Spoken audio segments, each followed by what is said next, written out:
Hello, and welcome to the How2Exit podcast, where we introduce you to a world of small to medium business acquisitions and mergers. We interview business owners, industry leaders, authors, mentors, and other influencers with the sole intent to share with you what it looks like to buy or sell a business. Let's get rolling.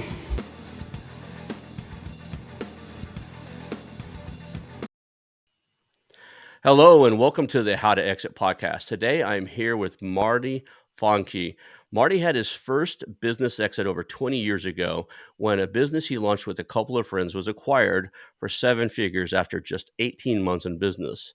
This resulted in Marty having a completely skewed perception of what it takes to sell a business. He thought every business owner had people knocking on the door wanting to throw wads of cash at them. 20 years later, Marty has helped businesses scale to over $1 billion in revenue and executed over $400 million in mergers and acquisitions. He and his partners are actively acquiring businesses in a variety of verticals, including e-commerce, consumer goods, health and wellness, agencies, software as a service, and more. He's also an mergers and acquisitions advisor, helping business owners on both the buy side and sell side, helping companies execute a growth through acquisition strategy. After dozens of transactions, he knows now that buying and selling a business can be frustrating, stressful, and time consuming, but it also can be rewarding, fun, and of course, lucrative. Welcome, Marty, and thank you for being on my show today. Oh, thank you so much. I'm really, really honored to be here. This is one of the funnest things I do throughout the week, just talking to people who are in this space, learning kind of where you come from and what got you into the space. And then, one of the whole reasons I do this show is I want to learn from your lessons, right? I don't want to. There's a lot of lessons you've done. If you've done $400 million of deals, there's things that you've come across and seen that I probably don't want to encounter on my own. So I go out, right? I learn through other people's trials and errors, and hopefully, when something like that comes, in my space, I know what to do with it. So let's just start with kind of how did you get into the space, into mergers and acquisitions, and let's just start there. Yeah, absolutely. So you touched on it a little bit there with my first foray into that, which was I had no idea what mergers and acquisitions was. I had no intention of starting a business and selling it. It was really just me and a couple of buddies had started a business. We were quite successful, but it was literally a grassroots business. It was something we were doing on weekends, and then it exploded, and we got the product on QVC, and we started doing millions of dollars in sales, and then we got it in Japan, and then we got it in Brazil, and it just in very short order it became a really great business. And a company came and offered us a wad of cash, and we were like, okay. I mean, it was literally a side gig. Um, so at that point I became involved in the world of mergers and acquisitions. I had no idea I just thought I sold my business and made some nice money. But it was a couple of years later, I was working for a large company, and I was starting an entirely new division, and they were on a fast track of growth. And we were competing with this other company that was just out marketing and out promoting my team. And it was really frustrating because I like to be the best, right? The best out there. So we were kind of getting outplayed a couple of places, and I was sitting with my CEO, and I was kind of explaining what was going on. And I said, I wish we could just hire these guys. And he goes, well, why don't you just go buy them? And I said, what do you mean? He goes, well, if they're that good, let's go buy them.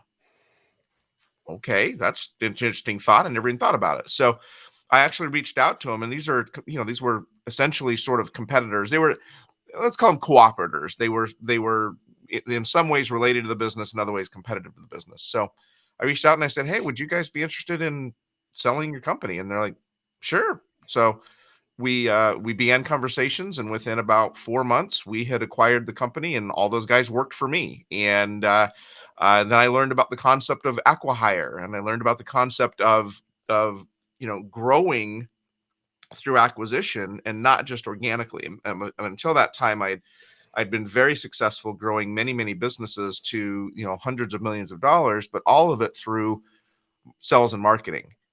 And it was at that moment I went, oh, there's another way to grow a business. There's another way to add revenue. There's another way to add profit. And that is just to acquire it and plug it in. And that's when the light bulb really went off. And so that really kind of began my career. We wound up doing just under $300 million in acquisitions total, and built that to an enterprise value of $600 million, and then we went public. And that was a very fun ride. I must admit, it was a very fun ride. And today I'm doing some of the same types of things and helping other companies grow through acquisition and understand that strategy and understand that. Oh, by the way, we bought that business for, I believe that transaction was about $3 million, and I think the total cash outlay was about 300,000, and we leveraged the rest in some creative financing. So it gets to a topic we may talk about later, which is you don't have to have a huge war chest of cash in the bank to go and acquire businesses and grow your current business. But we can talk about that later if you want. Yeah, that's absolutely one of the things we should talk about is some of the misconceptions in the marketplace. Yeah. So, um, through this process, you kind of stumbled into, and it's funny, most business owners I talk to, a lot of business owners stumbled into being a business. You stumbled into mergers and acquisitions to some Mhm. extent just because your first business had a successful exit, or the one that you mentioned in earlier had a successful exit, and then you went to work for a company who wanted to do some acquisition. So, what is like one of the key takeaways? Like, there's got to be something in that, like that whole process that you wish you would have known on day one that you know now, right? There's some knowledge you have now that, man, on day one, if I'd have had this, it'd have made a huge difference. That we need a 4-hour podcast for that. There's a lot of things I wish I'd have known on day one. So I think just having the awareness of have mergers and acquisitions is not necessarily something just for the big guys on Wall Street. Mergers and acquisitions can be a way that any business can grow their business. Any successful business owner can expand their portfolio, expand their net worth, leverage their operations. You know, for example, let's say a manufacturer has a manufacturing line, and they currently are at 60% capacity, and they have the ability to manufacture more, but they can't sell any more widgets than they're already manufacturing. So they're sitting there with inefficient manufacturing. Well, what if you acquire a business that is also selling a widget that's similar, and now you can fill that capacity, and now you've made your core business much more efficient by adding in other business that you may acquire. And so really it's just the open-mindedness of, like one of those early transactions was, oh, these guys are outbidding me in Google, and they're doing this and they're doing that, and they're trying this and they're trying that, and they're frankly outbeating my team. And then the CEO said, well, then just buy them. That's huge. It was a simple thing for him to say to me, and it was turned out to be a very lucrative activity for us to execute. But most business owners would never think of that. You think of, oh, how do we market more? How do we sell more? How do we get more customers? How do we organically grow the business? How do we defeat the competition? How do we outsmart them? And very rarely do people think of, how do we just buy them? Let's buy their brilliance. Let's buy what they know and bring it into our business and partner up and go out and conquer the world. And that's really, to me, the biggest thing is just having that open mind to, this is a possibility, and a possibility that few business owners ever really think about. It's interesting is we've all heard of acquiring a business, mergers, acquisitions. Um, in the last few years, it's been very common. Like Google and the big companies have been doing acqui-hire for a long time, just acquiring a company for the talent pool. Right. Um, a new one came up for me the other day, and I don't know if it's just the guy made it up when he called me, but he asked me if I ever heard anybody trying to aqua retire, and I was like, "What do you mean?" He says he doesn't want to step totally away from his business, but he's ready to like go down to 5-10 hours a week. Oh, okay. He's wanting to acquire one of his competitors that's pretty much like he said, is run better. They use EOS, they use a bunch of this stuff. They're well-oiled machine, way better than what he thinks his is, Okay. with the hopes that he's going to step back and be an advisory, kind of a board member, and let the other management and team he acquired run the whole show. And that Okay. was a Interesting. really unique. I was like, wait a second, that's something that could be done for a lot of these baby boomers that want to retire. They still want to come in and sit in their desk 10 hours a week and do some things, but they don't necessarily, they don't want to walk totally away, but they're also ready to back down and know what the succession plan is. Yeah. So I'm looking into that a little bit. Have you heard of that, or have you seen people? Well, that's a next level up from what I normally hear. So, and even what I normally advise, because I work, I get calls all day long from people wanting to buy and sell businesses, and so one of the things another thing that's like people have a misconception about or they don't think about is they think that if I sell my business, I have to sell all my business. Right. Like you can't like they think of it like real estate, right? If you have a house, you have to either buy a house or sell a house, but you can't sell part of your house, right? Well, with a business, you can. And so I have actually helped some owners with their, which with permission, I'm going to ask you to steal this phrase of aqua Mhm. retire because it's fantastic. I've never I heard it. love it. Go for it. I think I we do. should coin it and use it all over the industry. So So one of the things that I've helped people do is they don't necessarily want to walk away completely from their business, but they've hit a point in their life where they do want to back off. They don't want to work 60 hours a week or 40 hours a week, or maybe they just want to work 20 hours a week. They don't want to be completely not involved with the business. Well, guess what?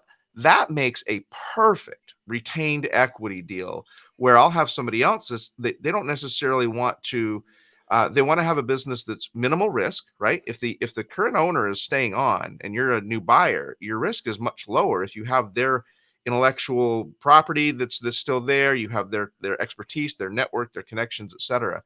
Um, and so for an owner to sell 80% of their business or 70% of their business or 90% of their business, step away, and it allows them to double dip on the returns as well. So let's say an owner has a business that they've been running and it's worth $1 million, and they sell it for $1 million today and they walk away with that cash in their pocket. Wonderful. But what happens if they do an aqua retire, like you talked about, and they sell it to somebody who's got an intense growth mindset? So they sell the business. Let's say they sell 80% of it for $800,000. They've got a nice nest egg in their bank. They've got money for retirement. They can travel. They can play, but they stay involved in the business. And that business owner comes along and doubles the business to $2 million valuation. Well, a couple years down the road, what is that retained earning? Now that's worth 400,000 instead of the 200,000 that they would have gotten by selling it all at once. So I like that retained equity, retained earnings, or retained equity aspect for sort of semi-retirement. Now your call that you got from the other day was somebody who's wanting to go acquire a business and then retire. It's an interesting concept. I wonder how effective that is because it's a lot of work to acquire a business and integrate it and get your feet underneath you and help to grow it. So it's a cool strategy. I've not seen that.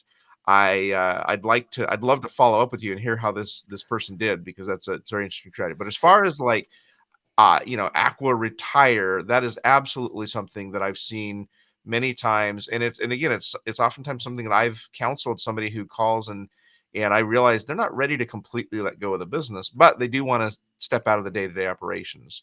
So it's a great strategy. yeah, and I'm a big believer in leaving some on the table for the previous owner for all the reasons you mentioned, right? Hmm. Like there are some, like if company's been around for 30, 40, 50 years, there are some clients that they're going to call and demand to talk to that owner. Exactly. Right? And usually, I think you can get around that most of the time, but if something's bad, like, you made a mistake or, like, price changes because of the industry and they wanna talk to that original guy, it's great to have them there to it's like, "Okay, well, we can line that up." Yeah. So, in that particular case where the guy wants to do the aqua, retire and he wants to buy another business, he already is kind of friends with his competitor. He Okay. knows how well it's run. They were in like a young entrepreneur thing, one of the EO now they call it together. They compete in one of their that's weird is they compete on a couple lines of products, but they supply each other parts for others. Okay. So So there's they're some so good they're cooperators, right. competitive cooperation. Yeah. And That's a great strategy. and the other guy already has an employee stock option plan, so that was part of the reason why he was going to acquire the other guy, introduce his employee stock option, so his employees get a piece of it. And, the other guy that's gonna act as a CEO, um, I don't even know if I'm gonna get involved in the deal. He kinda just called me and said, "Is this totally insane? Can this be pulled off?" I said, "It's a business. You can structure it any way you want to." Hmm. right? And I told him I'm stealing the phrase. I've never heard anybody use that phrase. I'm stealing it, and I'm going to use it everywhere I go now because Aqua Retire is an We'll make it go awesome. viral. Yeah. So he's like, all right. But it's the same thing you said to me is like, I told him, it's like, well, I'm going to be using that now.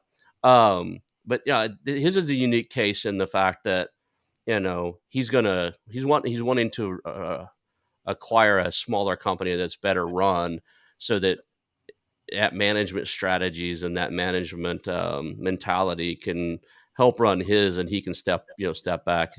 So I I'll Mhm. step in and help if he needs the help on that particular case, but I will follow up with him. He just reached out to me because of from a mutual friend, and told him I was in this space, and said, wanted to know, he wanted the sanity meter from me before he started calling the attorney and telling him to line up the paperwork. Yeah, So exactly. I was like, I looked at it and said, that sounds pretty cool. You should try it. Yeah. Let's jump right into the what are some of the other like big misconceptions out there? We already mentioned one, like you just have to have a war chest of cash, right?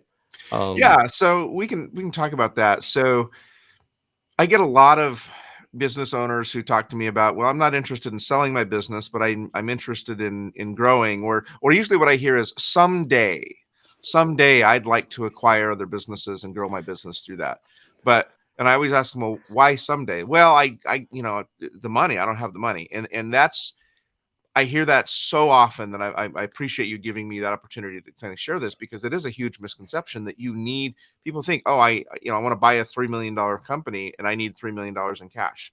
Absolutely not. Absolutely not. right. And especially in the world we live in right now, which is early 2022 at the time of this recording, there is so much cash available to buy businesses that's not your own. And whether it be revenue based financing, whether it be hard money, whether it be the SBA, there are literally hundreds of options of how to buy a business and put very little of your own money into it. And so we've advised lots of different companies who have, they have a competitor they wanted to acquire, or a vendor that they wanted to acquire, or something like that. And they're, oh, we wish we had it. It's like, you have the money. Trust me, you have the money. Um, Whether we've done deals where no cash at all has changed hands, and it's been purely equity swaps, and coming out doing a dollar for dollar equity swaps. So if you're a business owner and you have run up against a brick wall in organically growing your business, and you've sold as much as you can sell, you're out of customers, like your marketing dollars are not as effective as they used to be, your Facebook budget's out of control, and you want to look to how you can grow, acquiring new books of business, acquiring new customers, acquiring new employees could be the way to go. And you don't need a huge bucket of cash to do it. And there are hundreds of ways to do it. And a good advisor can help you sort all that out. And it's way beyond just like, okay, you're $1 million company and you acquire $1 million company and now you're a $2 million company, right? You doubled overnight. That's beautiful. But in most cases, there's some product differences. So you got the cross sell and upsell of each other. So where it's not 1+1 = 2 in most cases, right? It's Absolutely. One it's plus one one equals plus one equals three. two, 3 or 3.5, right? Yep. And people don't get that. They don't understand that, like, you know, and in most cases, if when you start looking at that, it's even 1+1 = 4 because you realize you don't have full penetration for your entire product line. When you start looking at, well, I could cross sell these guys, usually will open the eyes of the business owners going, hey, most of my customers have products 1, 2, and 3, but we introduce products 4, 5, and 6 much later, and they don't. I'm not even sure they know they exist. Right. So when you're busy trying to cross sell and upsell that new company's products, you'll find that you're gonna take care of some of the gaps you missed out on your own. Well, So and you're talking about all revenue and revenue stuff here, but there's uh, also on the other side, there's overhead and profit, right? So mm, if you have $1 million company with 10 employees and you buy $1 million company with 10 employees, guess what? You probably don't need 20 employees to run your new $2 million company. So now you have two options. So option one is you can reduce overhead, which right now there's a time when that would have been a nasty thing to say. Oh, you're going to take over this company and fire people. Well, guess what? Most businesses, they can't hire all the people they need. They need 20 people and they can only get 16 of them. If you get to that economy of scale that gives you that opportunity now to actually run the business more efficiently. You're not firing anybody. You're just leveraging the current marketplace, which is you can't find anybody to hire anyway. But Right. the other thing it does is, let's say you buy your $1 million company with 10 employees, and you buy another $1 million company with 10 employees, and now you have 20 employees. If you don't want to let anybody go, and you're not having a hiring issue like so many companies are, that economy of scale means you only need about 15 of those to do the core operations that you always did before. That gives you the other 5 to go and scale and maximize. Because one thing you always hear from employees, I'm overloaded, I'm doing 3 jobs, I can't work anymore. Well, guess what? If you can get that economy of scale with your existing infrastructure, and then use those extra employees to go do those special projects that you've been wanting to get to open that new market that you've been trying to get to, execute a new EOS or operating system from an operations standpoint, fix your accounting. There's all sorts of things that can be done that can effectively gain a substantial amount of profit when you've got those options with your staff. So it's a whole other reason. So not just increasing revenues, but increasing profits. So one of the interesting things I'm seeing out in the marketplace is, and I've only been, to be honest, I've only been after this for about 2 years now. The interesting thing I'm seeing is that brokers out there don't necessarily close as many deals. I don't know what the statistics are. I think I've read somewhere it was like 80% of all businesses listed by brokers never sell. I don't want to quote. I don't know where that came from, so I know it's high. So, what is your gut feel as about sourcing that business? Like, how do businesses Man, find you're gonna viable? get me in trouble. You're gonna get me in trouble, Ron, because I'm gonna talk about brokers, and well, let me ask you this: if you see a business for sale, and you go, oh, that's an interesting business, I may be interested in acquiring that, and then you see that it's listed with a broker, what do you do? I got a gut reaction, and most time I go the other way. But So, most of the time you go the other way, and yeah, and that's the case with almost every successful person I know who buys businesses or sells businesses. I've heard the same statistic. I've heard it's 80% don't sell. I've heard it's 90% don't sell. I don't know what the real statistics are, and I haven't bothered to look. I do know that brokers, um, for some reason, tend to be any of the transactions I've been involved with. Matter of fact, let me say this a different way. I have never closed a deal where a broker was involved, ever, and I've tried. I have tried. I've Again, spent a lot of hours working on deals where brokers involved. That yeah, I joke around and say that's one of the only job titles I have ever found that's really well named. Like if you work with a broker, you're probably going to be broker that you started with. So, and I have friends that are brokers. I actually have a couple of friends that actually own brokerages and stuff. But well, I'm I don't know if you've done interviews with them. If you have, I'd love to go find your archives and listen, because I don't understand why brokers are such deal killers. My assumptions are a couple things. So, one is that the way brokers work is they get paid only when they sell something. They basically, from what I've seen, and again, I don't want to offend anybody. You asked me the question, so I'm going to talk about what I believe. So what I believe is that brokers generally they get paid only when they sell something, and so they don't care. They'll list anything. They'll put anything up for sale, whether it's overpriced, whether it's a dog, it doesn't matter. They just kind of like throw enough mud against the wall and hope something sticks and we get a commission. The other thing is that brokers get paid one way, and that is as a cash commission for a cash transaction. And so you only ever hear brokers pushing 3 ways of funding a business: cash, SBA, and seller financing.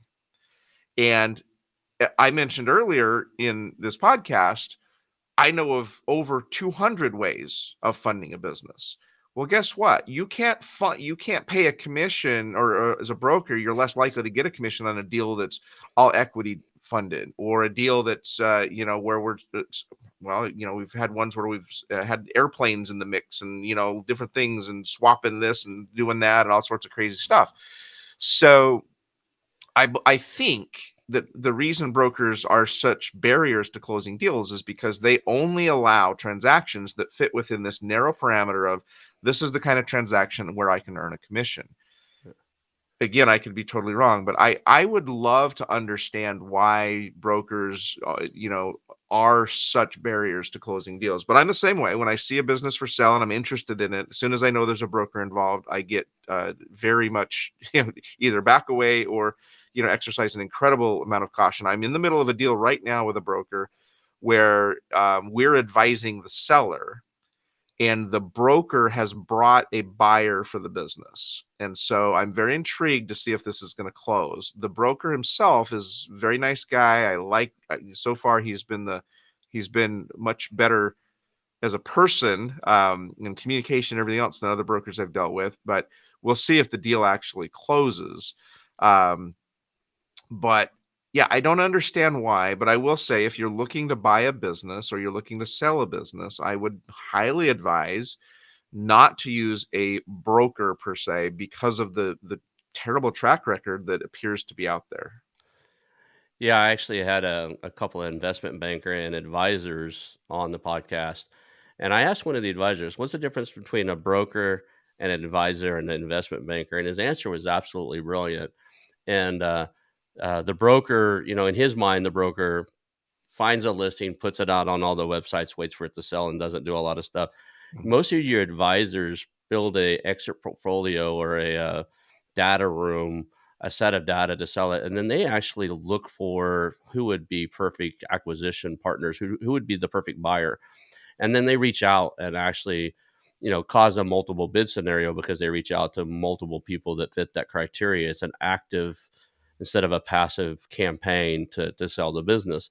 And then the investment bankers are the same thing, as the advisors on the same thing, but they've got it, they're backed by an investment banking situation. One of the better brokers that I've had on the podcast was Zoran Sarbaka. He's from Australia. He's got one shop in, I think, in Hawaii, and he's looking at doing it.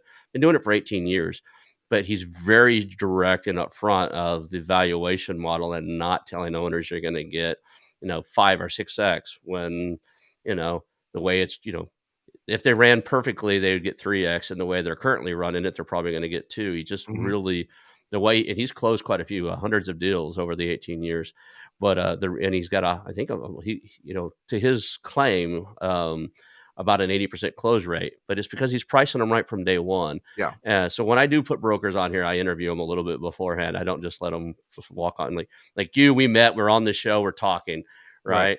I had enough research from all your stuff you have online. I just wanted to chat with you and get you on the show. A lot of the brokers, I got to do a pre-screening just because if they're that typical, what I call them in the real estate world is they're listing agents. Like they're all Yes. they're trying to do is collect the Exactly. listing Yeah. fees. Mhm. Um, I'm not interested. I don't know what value they have other than you know this is how a broker is going to value your business. Right. One of the biggest problems I see with them is the whole scenario, right? And I've covered this on another podcast, so apologize if you guys hear it for a second time. But I've got a business that's making $1 million a year revenue. Let's say it's only a 20% profit margin, so it's cranking out 200K. Technically at standard US kind of rates, I should be, depending on the industry, but it's kind of around 3x, right? So I should be getting about 600K for that, Mhm. right? I go to business broker number one, and I said, I got this business to sell, and he goes, well, how much do you think you're wanting out of it? Well, I need $1 million to retire. It's like, oh, we can probably get you there.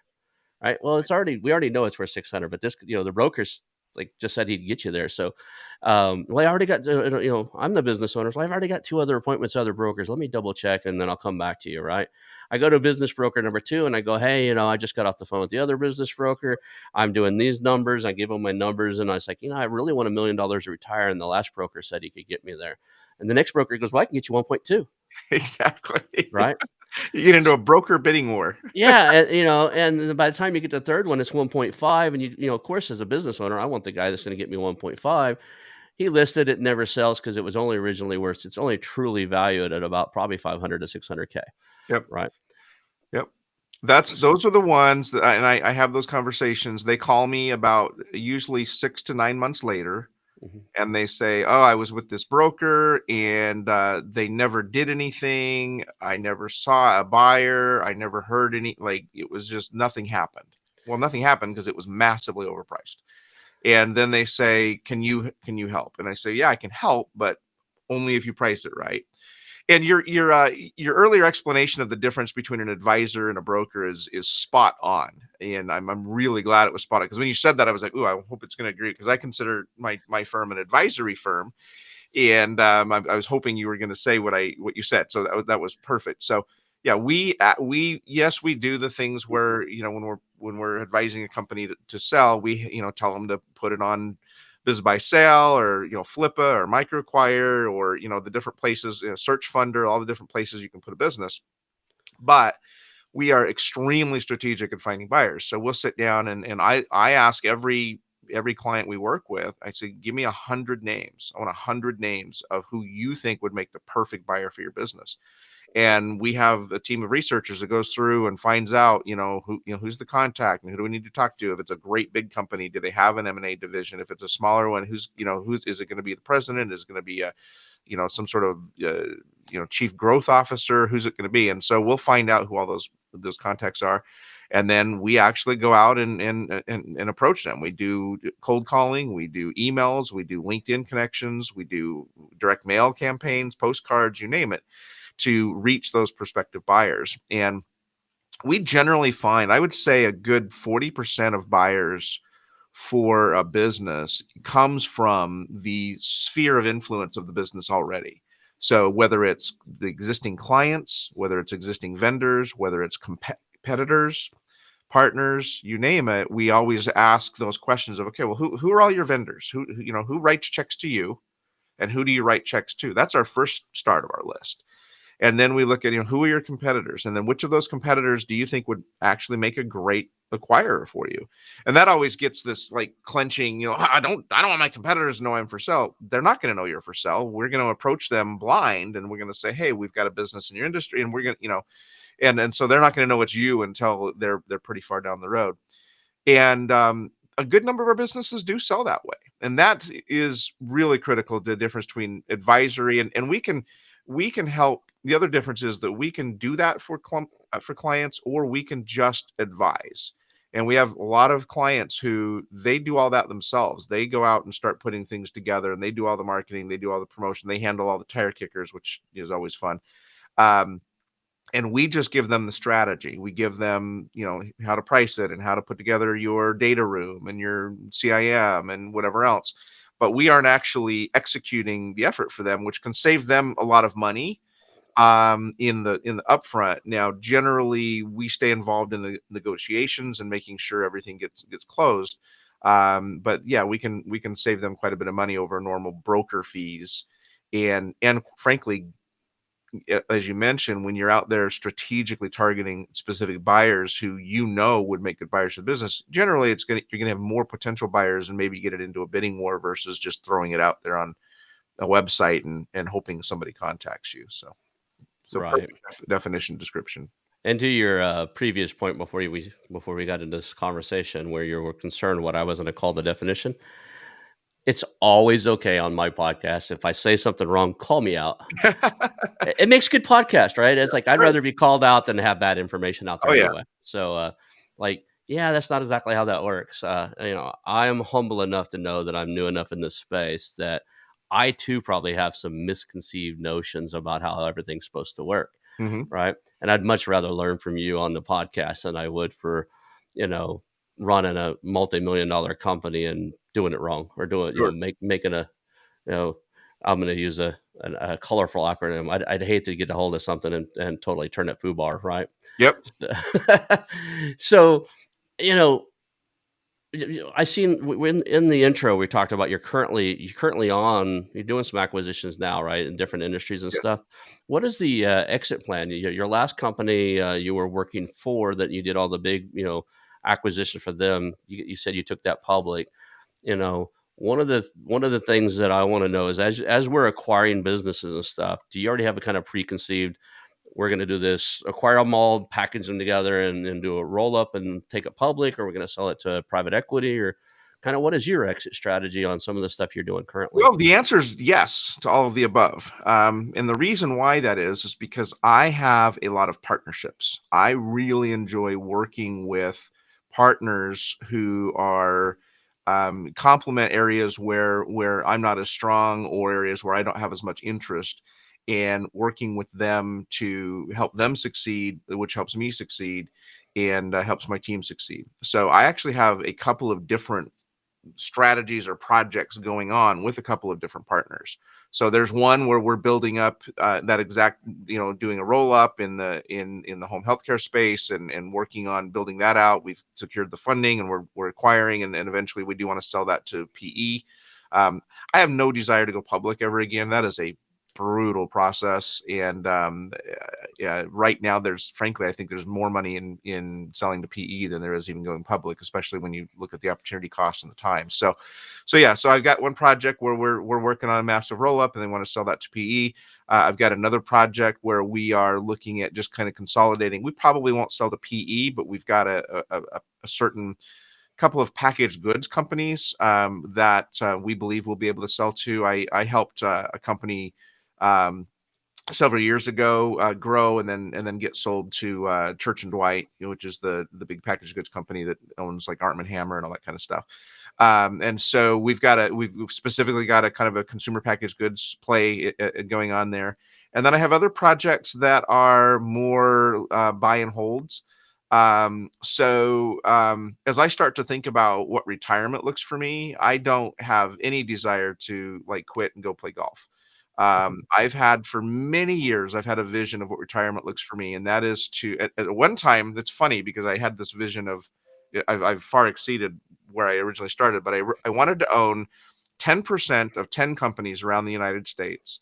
And I wanted to ride around on my motorcycle and visit those 10 companies on a regular basis and consult and advise and be, more strategic, and earn my living from my investment equity. And that was 20 years ago, I think, or maybe 15 years ago, that I kind of set that goal. I've had to up that goal because it's more like 30% of 30 companies or more that I think will be realistically where things look. But I enjoy having a diversified portfolio. I enjoy being in different verticals. I have everything from gluten-free beer to accounting firms to health and wellness products to home health care, agencies, printing shops. I have a diversified portfolio, partially because I just like having lots of things going on, but partially because a lot of my businesses do business with each other. And that's part of the prerequisite. If you want me to invest in your business, guess what? If we do digital marketing, guess what digital marketing agency we're probably going to use. If you're doing, direct mail and printing, guess what direct mail and printing shop we're probably going to use. If guess who Right. the accounting firm is probably going to be, ones that I own part of. So that's always a great strategy, to have a very diversified portfolio, but have it integrated and leveraging businesses with each other. So that's why the answer is a little of all of the above. Do I expect some major big paydays down the road with some of these roll-ups we're doing? Absolutely. Do I expect to continue to work in SMEs and work with entrepreneurs who have a great fire in their belly? I love the energy of working with entrepreneurs. I love building businesses. I love creating jobs. I love, coming up with a great marketing strategy, and conceiving of it and executing it and seeing it be successful. And so, and if I can do that in other businesses that I'm a part of, then I'm going to keep doing that, and I will never ever stop doing it, because I'm never going to just stop and go play golf. Never going to happen. It's interesting. Two things. I thought I was going to retire. Like, I have some real estate and was kind of getting burned out on it, and the market turned on us here, so it was kind of didn't make sense to be buying a bunch more houses. So I moved to Dallas for a couple of years, and thinking I wanted to retire, and I was going to go fishing a lot and do projects on the side. Not even fishing. Within about 6 or 7 days of fishing every day, I was like, "I gotta find something else to do." And then when COVID hit, the wife is like, "You better go find something," because when she got furloughed and we were both in the house all the time, it's like, "You better go find something else to do." Yeah, But, on another note, I heard you say, you wanted to ride your motorcycle around and visit your businesses. What kind of motorcycle you got? I have a Yamaha Stratoliner, Yeah. which is a V twin. they don't make them anymore, but it's just an absolutely gorgeous bike. It's styled in an Art Deco style, named after an airplane that was the Boeing 707 Stratoliner, which made its debut in the 1940s. And so it's a really cool bike. I love it, and Cool.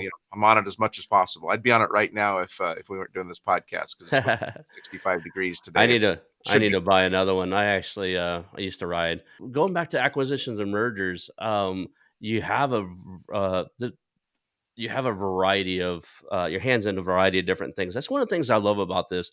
I jokingly say I'm gloriously ADHD, so this really lends to like being able to test different things, work with different companies, be involved with constantly learning new industries and stuff. Mhm. Um, I, I was on the we had I don't know if you know who Carl Allen is, but he teaches this. He's one of the mentors in the space. He teaches Okay. LBOs, kind of one of the OGs, been doing it for a long time. And one of his top advices was stay in your lane, right? And I was like, my lane, I went from IT to getting a degree in marketing, MBA in marketing, to real estate, and now I'm in acquisitions and mergers. So at least I have three lanes. But I think the lane I look at on a lot of this, and I think a lot of people out there who are thinking about doing what I guess the coin phrase for it is acquisition entrepreneurship. Um, if you're looking to do Oh, that that, was Chris Daigle, didn't you? yeah, that's no, actually, Walker. Oh, from Bu was it by the what's the book that he wrote? Buy Then Build, Buy right? Then Build. Yeah. Yep. Yeah. Exactly. He on our podcast, he claimed that he kind of originated that, so I haven't done the origin of it. I'll give him credit for originating the, acquisition entrepreneur. Um, uh, so you and I, we're gonna own that, Aqua Retire, There you so go. I'll share that with you. You can use it anywhere you want. 'Cause I only heard of it yesterday, and I was like, "That's a great term." But, anyway, yeah, so I honestly think this is one of the few things where you could get out there, even in the same industry, you could buy your suppliers. Like I was looking at a concrete plant, and before you even got through, you know, all the negotiations, which kind of fell apart because they had some huge debt. They owed the IRS $1 million that they didn't tell me on day one. Yikes. But as we're going through the process, I just started looking like they weld their own doors and stuff, and their own hinges and stuff. Like who supplies their steel, their rebar, Mhm. right? They build their own forms and stuff. Who supplies that materials and how, because this company's been around for 60 plus years.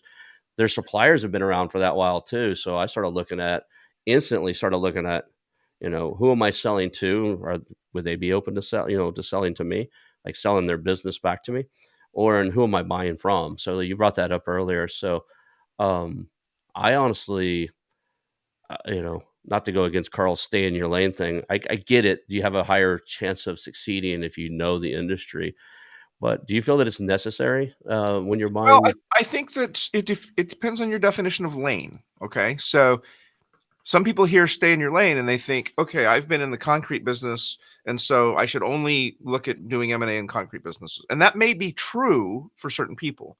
Now, my lane has always been growing businesses through marketing.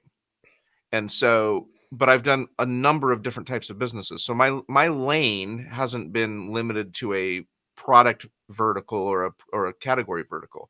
My lane has been limited to marketing and strategy and growth. Can So you grow it, right? even though I'm in a number of different businesses and a number of different verticals, I am staying in my lane by focusing on businesses I can grow and I can help be strategic, or in they're missing pieces that I know how to do in my sleep. And so when I'm looking at a business, I don't care if they're selling, you know, gluten-free beer or whether they're selling, jewelry. If they need the kind of skill sets and connections and resources that I have, then they're in my lane. Got it. Because ultimately, businesses all operate the same way, right? It's you have to sell a product or a service, you have to collect the money, you have to deliver it, and then you have to, account for the money operationally and run the business to turn a profit. And whether it's physical goods or whether it's services or whatever else, really business is all the same. So to me, yes, you should stay in your lane, but don't get stuck on your lane being a particular vertical, um, narrow vertical. Because, like you said, this concrete company, right? There's steel. Well, would somebody say so focused? They're like, no, I can't buy a steel company because I'm in my lane of concrete. Well, steel and concrete, they're industrial materials. Your clientele is probably going to be similar. Your sources are going to be similar. Your labor force is going to be similar. They could be construed as not in the same lane, or you can look at it and say those are exactly in the same lane. So I think it's really a matter of perspective. So I agree, stay in your lane, but I disagree that your lane has to be narrowly defined as a specific vertical or category. I think you need to be open-minded to what your lane is and the skill sets you have and the passion you have, and where can those be beneficial to another business in another category, but still in your same lane. It's interesting is that concrete plant, one of the big problems I seen there, and I thought, well, maybe, sort of trying to run the numbers if we could fix it, is they were sitting on 26 acres and they're only using the first probably 5 or 6 acres up front for all their buildings. Mhm. And the rest of that was quite literally a concrete graveyard. They Mm. had actually dug down and buried some of it, like anything that and this is Oklahoma. I don't even know if we have an EPA here, but Yeah. I first thing I asked them was, "Do you have a problem with the EPA?" Because they had like 20 acres of just like concrete graveyard back there, and I was going to buy a big grinder and sell it as regrind, or sell it for fill in or something. But I Mhm. was trying to run the numbers to see if you could make it profitable to grind that stuff down and sell it as gravel. Right, Um, well, that was my first thought, was you've got a potential asset in all the concrete there that maybe you could sell, and then, of course, you got a potential asset in the real estate. How much is that worth if once you clear that land, and then, turn in, obviously, industrial and commercial real estate can be very lucrative. So there, I always look at everything, where's the assets, right? So it's a right. problem. Right now it's a problem. It's a big environmental disaster back there. But is that an opportunity to turn it around? Sounds like you did the numbers. It's not an opportunity to turn it around, but that's how we have to look at things, right? It's what stopped us on that is actually the fun. That was one of the first like big negotiations I had, and I always like to tell the story in case he's listening because he's a buddy of mine. I have this buddy who's a Marine Corps vet, military. I mean, full 100% disabled Marine, right? And he was in on this deal, and he's in law school. He's about third year into it. He's got 4 or 5 degrees, and he's a good friend. And but he was in on this deal. He's going to do some stuff. His wife owned a staffing and headhunting company, but so I brought him in on the deal. We're sitting at the negotiations table. We had already seen the whole horrible their books were. So the offer was that I was sliding across the table is they were doing about $10 to $12 million a year in revenue, and I swear to you, their profit at the end of the day was 30,000 one year and like 90,000 the year before on $12 million. So they were just burning through cash. They Wow. owed the IRS 900 and something thousand. They had accounts payable of about 2.5, 3 million. And so they were $4 million in debt. So I offered them $1 down and I take over their $4 million in debt. With the intent was there was another company nearby within 30 miles of theirs that was selling about 70% overlap in products, meaning they made the same thing: storm shelters, drainage, culverts, all that. They poured the same thing. They only had about a 25% product difference. Um, but they were running at a 22.5% or 23% profit margin. Yeah, well-run Right. business. So my goal, and it was for sale. So my goal is to buy the little one and buy the big one and have the little one help me manage the big one. But what stopped that whole deal was, the IRS said no. They're in. They were going to quarterly meetings with the IRS on a payment structure, and they told them they were about the deal. They told them they were going to sell, and the IRS like, no, you're Yeah. not. Unless So unless you wanna pay the tax bill on acquisition, which is $1 million out of your pocket, right? And I had no intentions. They had never tried to fix their number one, their accounting was really horrible. And they had never tried to negotiate or fix the tax bill. So I'd already retained an attorney who had a forensic CPA. It was a tax attorney, had a forensic CPA. I say I. My attorney friend, the guy, the Marine, his neighbor is the head lawyer at one of the firms that does. They have a forensic CPA team and they do tax negotiations. Step one for that was to audit all the books, clean them up, and then go to the IRS and negotiate a better settlement, to cut that down. And then the same thing with a lot of the vendors they owed. A lot of that was really old, and I think we could have negotiated settlements out of a lot of it. Right. And so it was going to cost me a lot less than 4 million to to clean it up. But the IRS came back and actually one of the banks that their main lending banks just said no, they're gonna put you. They put them on a plan to help clean that up. But to go back to the Marine, so the offer was $1 down, take over $4 million of debt, and not give them anything. Right. And I break out the manila folder I have the offer in, and I'm about to slide it across the table. And I swear to God, this guy turns green. This is a Marine Corps vet, right? Turns green, puts on his mask, jumps up, and heads to the bathroom, and missed the whole slide of the offer. Wow. It was the funnest thing to see because I was like, "What the hell? Where's he going?" And found out when I after the meeting, I pulled him aside. I was like, "What happened, man? You disappeared." Yeah, I didn't want to throw up at the table when you slid that across. I thought they were going to wad it up and throw it in your face. The funny thing is they didn't balk at the dollar down.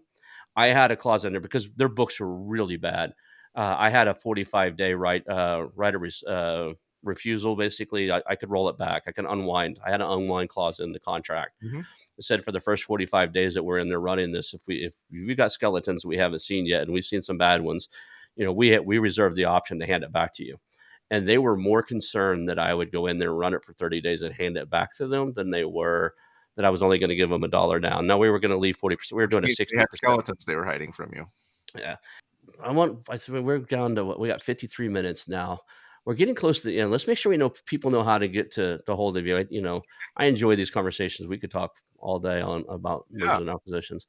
So let's go ahead and start with your LinkedIn. For those of you guys who are listening in on the podcast, he's on LinkedIn under Marty, and I'm going to spell his last name just because it's not spelled the way that it's pronounced. It's Fahncke.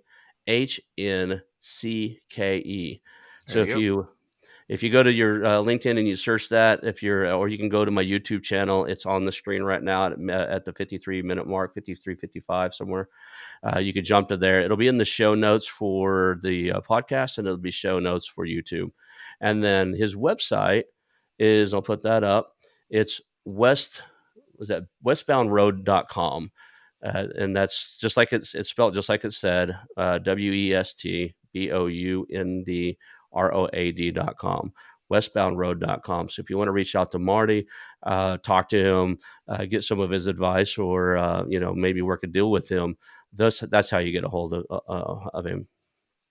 Yep. Thank you for that. Yeah. Cool. Anybody that wants to just brainstorm, if they're thinking about selling their business, if they're thinking about buying businesses, and especially if you're looking to grow your business through acquisition and you're wondering, what are these 200 ways we have of doing that? Yeah, hit me up and we can talk about it. So I have asked a lot of questions. We talked about a variety of topics. Is there anything in the back of your head like, man, we probably should have talked about this, or man, he should have asked me that? Is there anything we missed?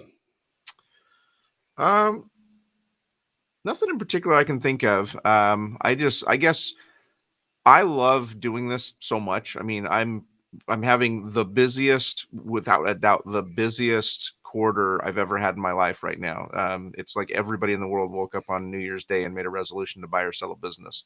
Yeah, my team we're just all completely buried, but it's so much fun. I mean, I'm excited to get up every morning and work a 14-hour day, because it's just so interesting, and it's so many interesting people and interesting deals, and every business is unique and every deal is unique, and it's really an amazing time to be in the business of buying and selling businesses. And I'm so grateful to be in it. And if it's something that people are thinking about, it's a great time to sell a business. It's a great time to buy a business. It's just a great balance because selling, there's just a lot of buyers out there, and buying a business, there's a lot of cash out there. That's more cash available than ever in history. And so if it's something you've been thinking about, give it a start. It could be a whole new career for you. You never know. Awesome. Thank you, Marty, for being on the show. Hang on out for just a few minutes when I end the stream, and we'll chat for a couple minutes. All right. All right. All right. Thank you. The Investors and Entrepreneurs Professional Mastermind. The Investors and Entrepreneurs Professional Mastermind combines the traditional peer-to-peer mastermind introduced first in Napoleon Hill's famous book, Think and Grow Rich, with accountability partnering, where your peers help you ensure that you set goals, take actions, and get results. If you want to scale, blow past roadblocks, and achieve success faster than you might think is possible, I suggest you take a visit over to TIEPM.com. That's TIEPM.com and check out the Investors and Entrepreneurs Professional Mastermind.